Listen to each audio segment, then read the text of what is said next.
I knew something was off the moment I walked into the office, and the AC was blasting like we were storing frozen meat instead of broken dreams. My coffee machine sputtered like it wanted to quit before I could. The lights overhead flickered like they were in on the joke. Mondays at Havoc Systems were always grim, but this one had a specific kind of rot to it, the kind you can smell before it hits the fan.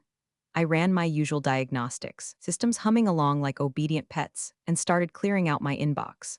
17 unread emails, 5 labeled urgent but sent by interns who just discovered the reply all button.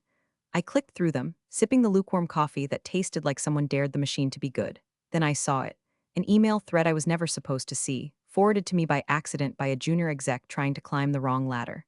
Subject line, restructure thoughts. Need input, and there it was. One line tucked between Chase's bloviating and some Harvard MBA's buzzword salad. Is she even necessary anymore? She, like I was some outdated office printer. 18 years in this company. 3 pivots, 2 acquisitions, 1 bankruptcy scare, and 7 CEOs. I survived every one of them with my head down and my output up. But that line, that was the first spark in what was about to become a 4-alarm fire. Hey, real quick before we keep going, if you're one of the 90% listening to this without subscribing, do me a solid and hit that follow button. Toss a like if you've ever dealt with a corporate moron in khakis. It helps more than you know and keeps this chaos rolling. Anyway, Chase, the founder's golden boy nephew, 28 years old, shaped like a CrossFit ad and dressed like he lost a bet at Banana Republic. He'd been inserted into leadership 2 months ago, parachuted in straight from a failed fintech startup, and a trust fund thick enough to survive his idiocy. Officially, he was executive vice president of strategic transformation. Unofficially, he was the reason 3 good engineers quit, and our team Slack turned into a therapy group chat. That morning, he'd already canceled 3 of my meetings, didn't even bother with an explanation. Just wiped them off the calendar like swatting flies, and he reassigned my senior team lead, Anita, to support marketing initiatives, which is Chase speak for I have no idea what she does, so let's put her somewhere I'll never have to see her. I pinged him to ask what the hell was going on. No reply, just a thumbs up emoji. I wasn't new to this game. I'd worked under tech bros, finance bros, crypto bros, you name the flavor of male mediocrity, I'd survived it. But Chase had this cartoon villain energy. He smiled too wide, talked too loud, said disruption like it was foreplay. And worse, he thought he was clever. I remember standing at the coffee machine around 9:37 a.m., staring out over the open plan floor like a war general surveying a battlefield. The engineers were heads down, pretending not to notice the chaos. HR was holed up behind frosted glass, avoiding eye contact like they were guilty of something they were. And Chase, he was in the corner office he didn't earn, holding court with a whiteboard and 2 junior staffers who nodded like bobbleheads. Then Anita walked by, pale as drywall, clutching a manila envelope. Her eyes locked with mine for just a second. She didn't speak, just gave the slightest shake of her head and kept walking. That's when I knew this wasn't normal corporate entropy. This was a purge, and I was next. The email, the canceled meetings, the reassignment, those were just warm-ups. Chase wasn't just flexing. He was trying to erase me, and it wasn't going to go the way he thought. I walked back to my desk, calm as a crypt. I didn't throw a fit. I didn't cry. I opened my secure vault folder. Inside was a single document, digitally notarized, signed, timestamped, and long forgotten by everyone but me. Exhibit E, Clause 9C. Buried deep inside my IP agreement from 10 years ago. Last time the company tried to screw me, I made sure it'd never happen again. And Chase, he just lit the fuse. I should have known he'd do it in front of a crowd. Chase didn't know how to operate unless someone was watching, preferably someone younger, dumber, and willing to laugh at his punchlines like they were gospel. The weekly department meeting was usually dull as dishwater. People zoned out, checked Slack on the sly, muted their mics, and pretended their dogs barked just to escape.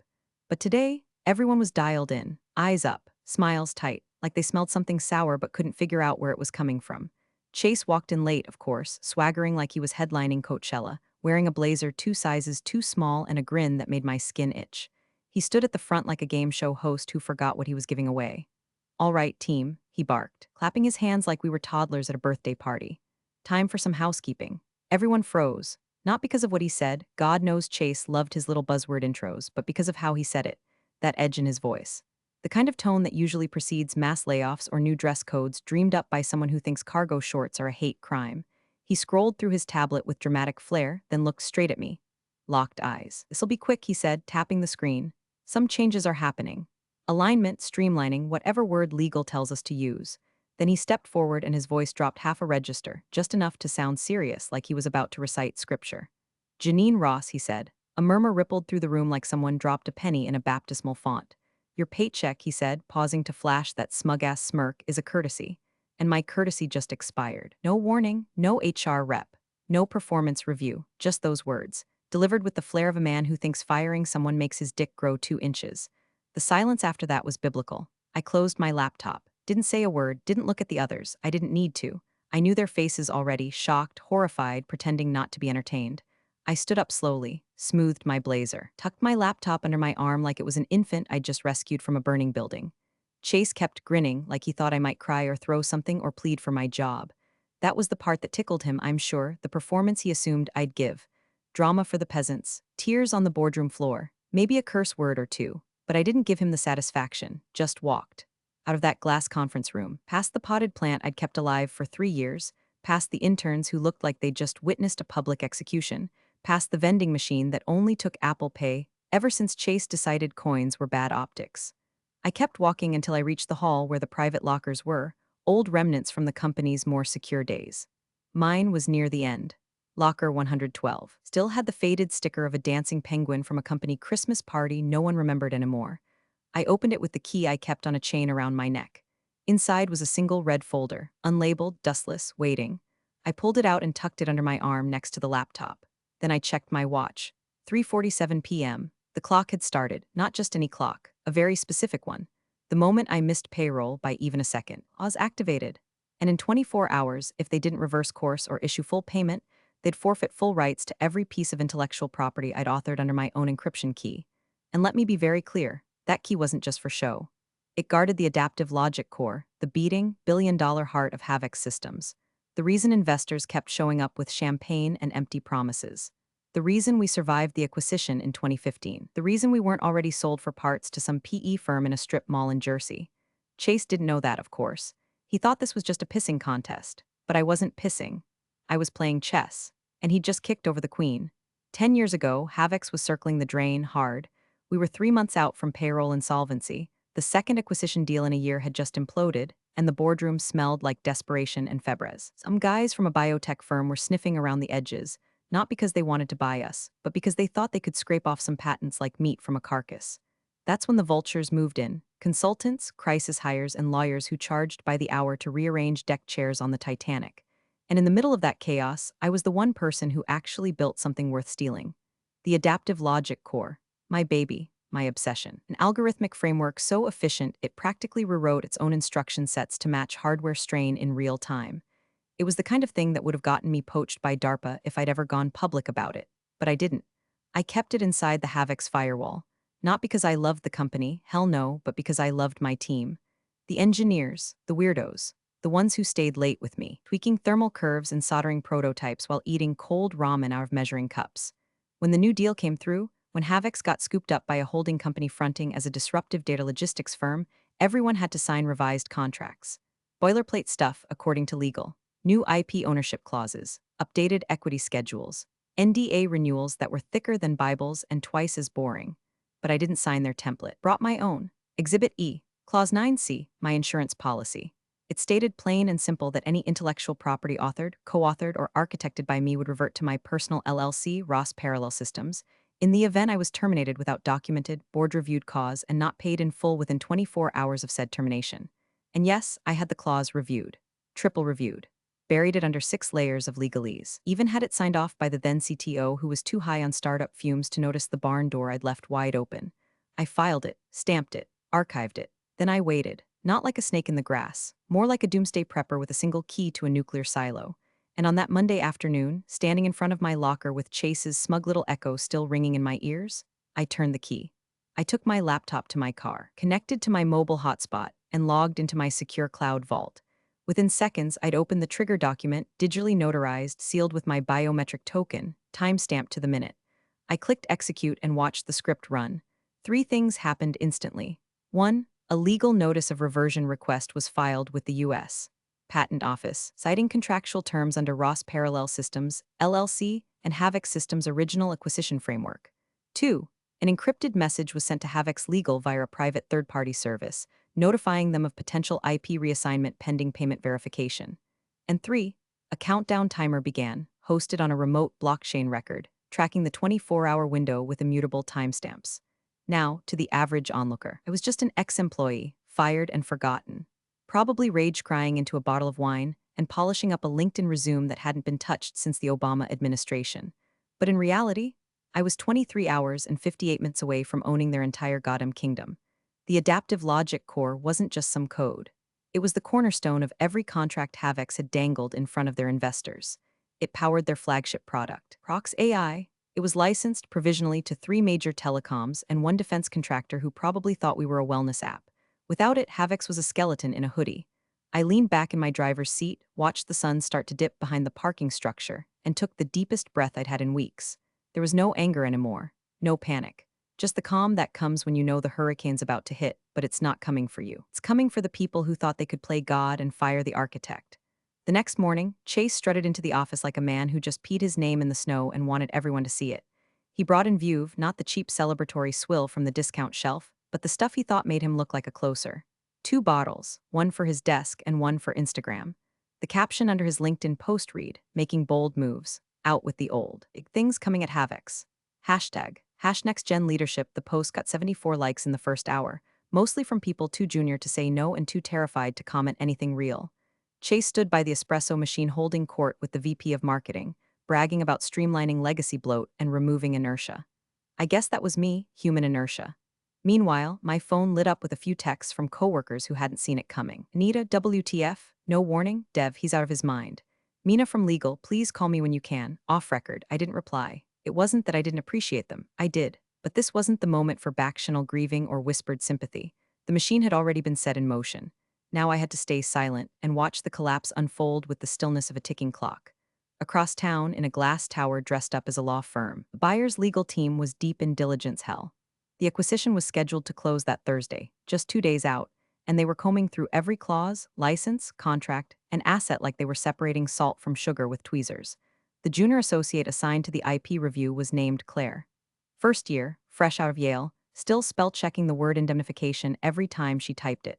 She was 2 hours into parsing the U.S. Patent and Trademark Office filings when she noticed something odd. A change of assignment request had been logged for patent hash 7-54 to 382, the core Havex patent linked to the adaptive logic core.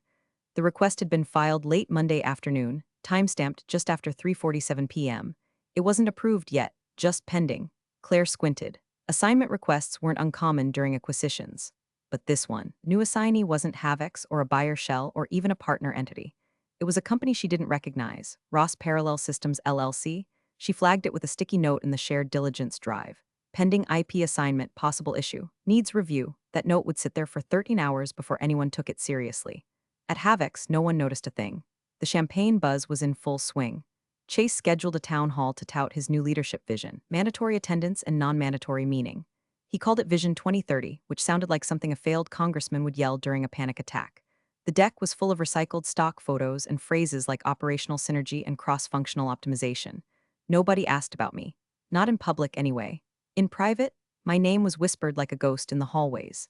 Everyone knew something had gone sideways, but Chase's energy was too loud, too aggressive, too performative for anyone to speak up.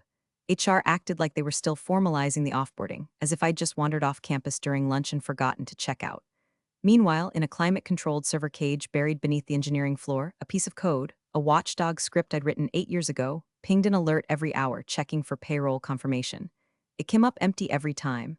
No payment, no reversal, no idea. 20 hours left. The fuse wasn't just burning. It had reached the drywall, and the people inside the house were still toasting with bubbly. Wednesday morning started like every other emergency disguised as a workday. Alarm bells muffled by calendar invites, coffee machines coughing up burnt promises, and Slack channels humming with that passive-aggressive anxiety only tech startups can perfect. Except this time, there was a problem no one could meme their way out of. The CTO, Paul Langston, a sharp guy when he wasn't trying to be Chase's emotional support animal, sat hunched over his terminal in the war room, rubbing his temples like he could massage a solution out of his own skull. The core wasn't responding.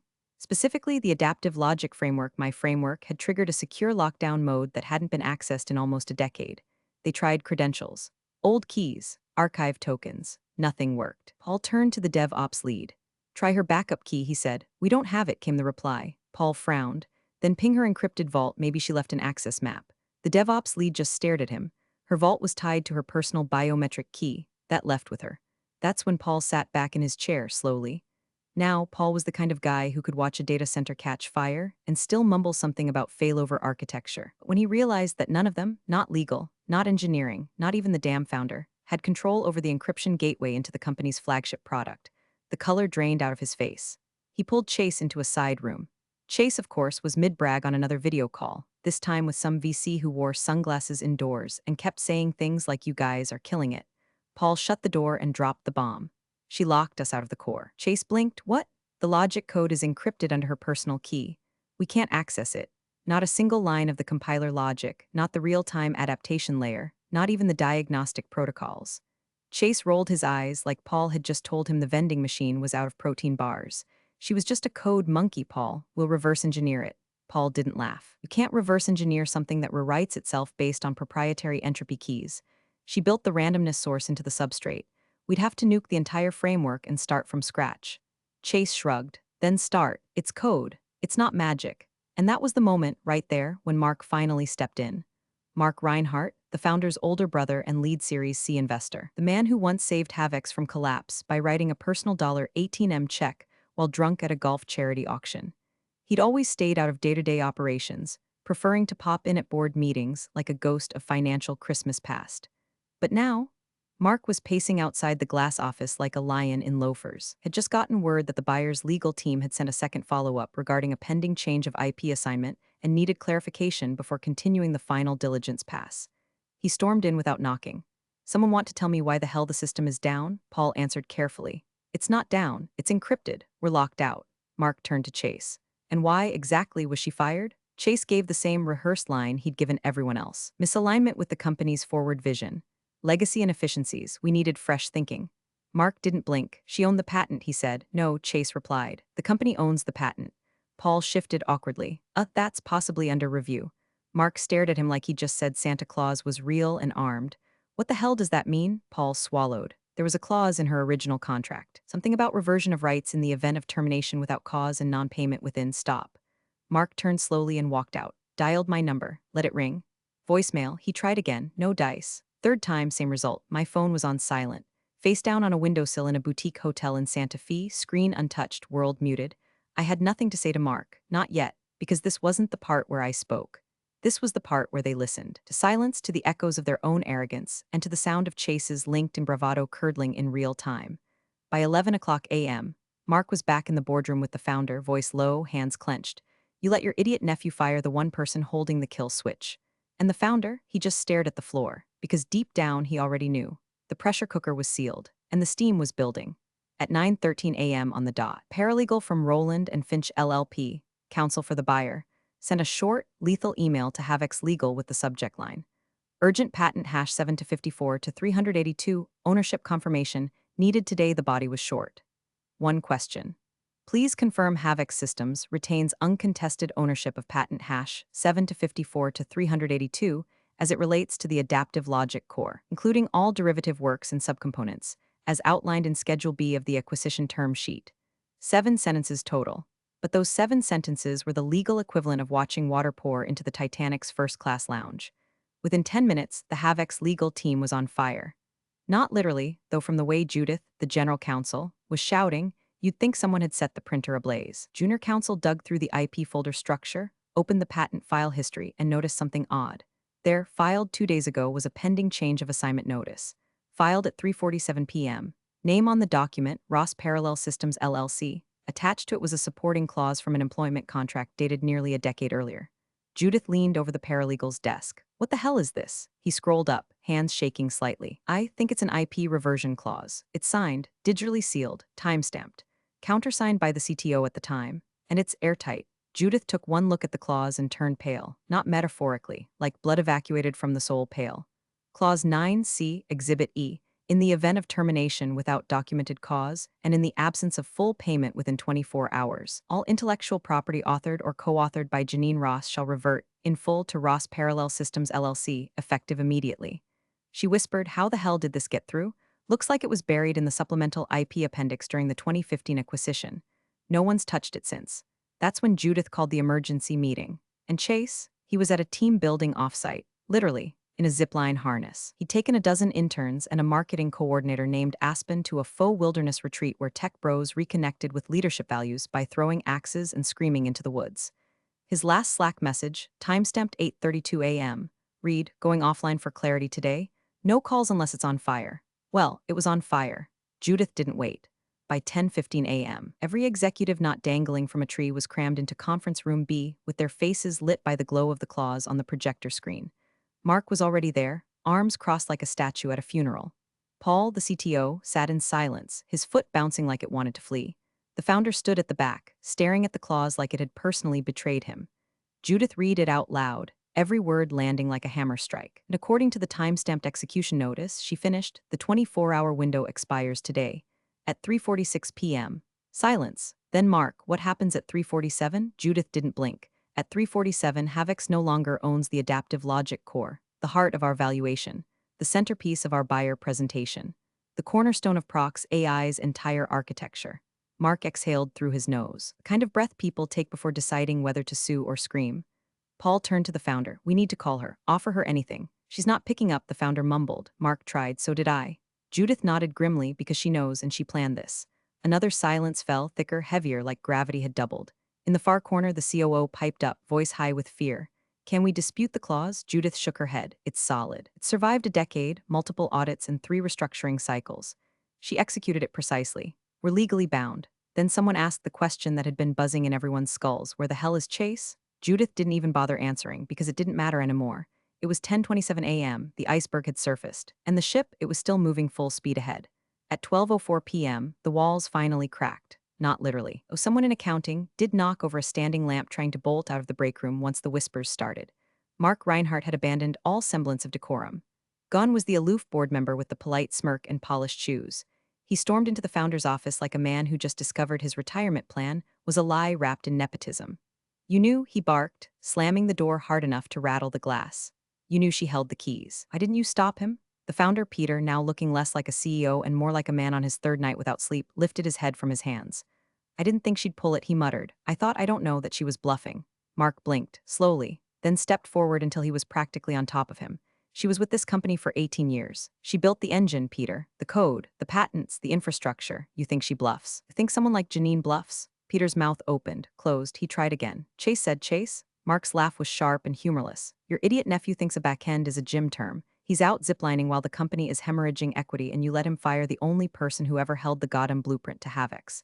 Peter stood, finally. "Don't put this all on me. She never said anything." "She could have. She wrote the clause, Pete. That was her saying something. You just didn't listen." At 12:38 p.m., Peter called me again for the 5th time. I let it go to voicemail again, because by then I was already at Gate 27, Terminal B, Santa Fe Regional Airport. My carry-on was light, just a weekend bag, my backup laptop, a leather-bound notebook, and a boarding pass to somewhere with no boardrooms and no Chase. The terminal was nearly empty. Sunlight spilled through the big windows, tinting everything in warm orange light. Outside, a small regional jet hummed softly, waiting. I sat by the window, watching it refuel.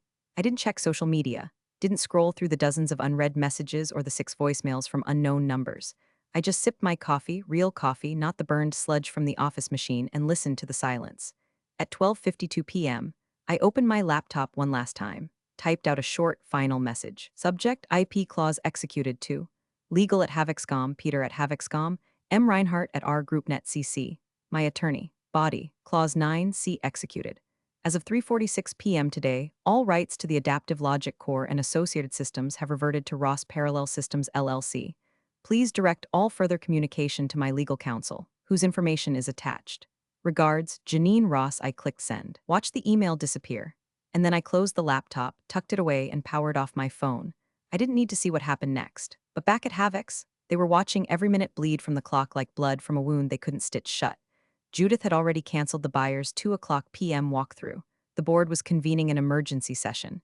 Chase's phone was finally ringing in some forest retreat, but no one knew if he'd answer, or if he'd even understand what was happening.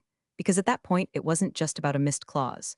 It was about everything Havix had become, built on Janine's code, Janine's system, Janine's brain, and the fact that now every bit of it was walking out the door with her. Peter sat in his office, staring at the phone like it owed him an apology. Mark stood by the window, arms crossed, watching storm clouds roll in. And the clock, it read 1:17 p.m. 2 hours and 29 minutes left. Tick, tick. The boardroom smelled like old money and fresh panic. At exactly 3:06 p.m., the buyer's legal team arrived, two senior partners and one associate, faces blank, suits crisp, briefcases humming with quiet, calculated doom. No smiles, no small talk, not even the usual handshake parade that precedes a $350 million acquisition. Just nods, just paper. The founder, Peter, stood as they entered but didn't say a word. Judith, the general counsel, gave a tight smile that didn't reach her eyes. Mark was already seated, arms folded so tight across his chest you'd think he was holding himself back from throwing a chair. They all took their seats. Then came the moment, the beginning of the end. One of the lawyers, a man named Lowell with a voice like ice on glass, opened a sleek leather folder, pulled out a single printed sheet, and slid it across the long oak table toward Peter. No preamble, no legalese, just one sentence. This document shows the system no longer belongs to Havix. Peter blinked, swallowed, reached out like the paper might bite him. The others leaned in, Judith, the coup, the head of product, even the outside compliance officer they'd flown in that morning just in case. Chase's father, Richard, was seated two chairs down.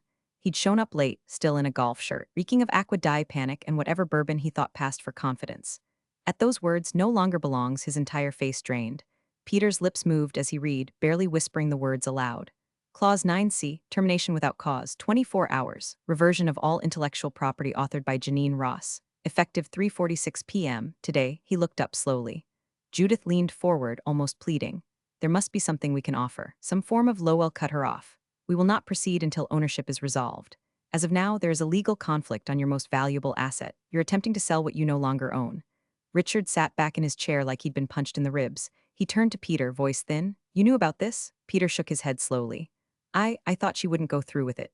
Mark, still silent until now, leaned forward. Let your idiot nephew destroy a $350 million deal in 24 hours. That was the moment. The air changed. Nobody breathed. Nobody moved. Even the lights seemed to dim under the weight of it. Judith's hands were shaking. The COO stared straight ahead, eyes glassy, as if he could manifest a time machine by sheer willpower. The junior associate from the buyer's team discreetly slid her laptop closed like she'd just witnessed a funeral. And Chase was still unreachable. Last seen in an Instagram story posted by one of the interns, shirtless, laughing, holding a foam axe with a caption that read, Offsite Vibes Firehash Leadership Unplugged. Mark tapped the table twice. Quiet, final. Peter read the clause one more time as if the words might change under pressure. Then he whispered so quietly half the room didn't hear him, oh my God, and that was it, the moment it all crumbled. No yelling, no slamming fists, just the kind of silence that follows a bomb going off, not the blast itself, but the realization that nothing will ever be the same. Outside, the clock ticked. 3:32 p.m., 14 minutes left. By 3:47 p.m., the deal was dead. Not in some dramatic, flip-the-table kind of way, no yelling, no slammed briefcases, no thrown coffee mugs. Just a quiet, coordinated withdrawal from the buyer's side. A partner leaned in, whispered something to Lowell, and he stood, nodded once, and closed the leather folder with the same care you'd used to shut the lid on a coffin. We're going to pause this process, he said, tone even but final, pending resolution of your IP situation. If rights are not clarified within the next 48 hours, we'll consider the offer withdrawn entirely. Mark didn't say a word. He just stood, looked around the room, then fixed his eyes on Peter for one long, empty second. His face wasn't angry, it was worse than that. It was exhausted. This was avoidable, he muttered, but you let a child play CEO, and now the board will be cleaning this mess for years. Then he turned and walked out, already pulling up a call on his phone, probably canceling his funding before he even hit the elevator. The collapse rippled like a silent avalanche. By 4:30 p.m., Havix's Slack workspace went oddly quiet. One by one, leadership channels flickered to life with notices. The acquisition channel was archived. M and a tracker was made read only. And Chase, gone. His name vanished from the org chart before most of the staff even realized what happened. No announcement, no goodbye email, just a missing row in the Google Sheet and a redacted title on the internal wiki. Word around the office was that he was taking time to recalibrate. Translation, the axe finally fell. Too late, but hard. Judith put out a vague internal statement about unforeseen legal complexities delaying partnership negotiations. The lawyers stayed late. PR started prepping a soft spin press release. The founder's office light never turned on again. And somewhere between that and the next morning, a new message hit my inbox. Subject, request for licensing discussion from Legal at Havixcom Body. Dear Miss Ross, acknowledge that Ross Parallel Systems LLC now retains full ownership of the adaptive logic core as outlined in Exhibit E, Clause 9C. In light of ongoing operational needs, we'd like to initiate a discussion regarding potential licensing terms. Our preliminary offer is in the low seven-figure range with quarterly performance bonuses. Please advise on preferred next steps or legal point of contact. Warm regards. Have ex-legal team I read it once. Then again. Then I smiled and replied with 3 words. Terms have changed, no punctuation, no flair, just the truth because they had, not just the licensing terms, but everything. They were no longer negotiating from a place of power. I wasn't the legacy employee they could silence in a boardroom or discard in a team meeting. I was the owner of the thing they needed most, the crown jewel, the engine, the reason they existed. And I'd walked away with it, calm, quiet, and unbothered. That evening, as the last tendrils of sun dipped below the mountains, I stood on the balcony of my little adobe airbnb, watching the horizon melt into orange and violet. The desert was still, windless, full of that strange kind of silence that only comes when a storm has passed. My phone was off. My laptop closed. No more emails, no more meetings, no more chase. Just me, a glass of mezcal, and the peace of knowing I didn't burn it down. They did. I just happened to own the land underneath it, and now they'd have to pay rent. Big thanks for watching, you sneaky seniors. Subscribe to keep the coffee pot brewing revenge. Your ex-colleagues won't know what hit 'em.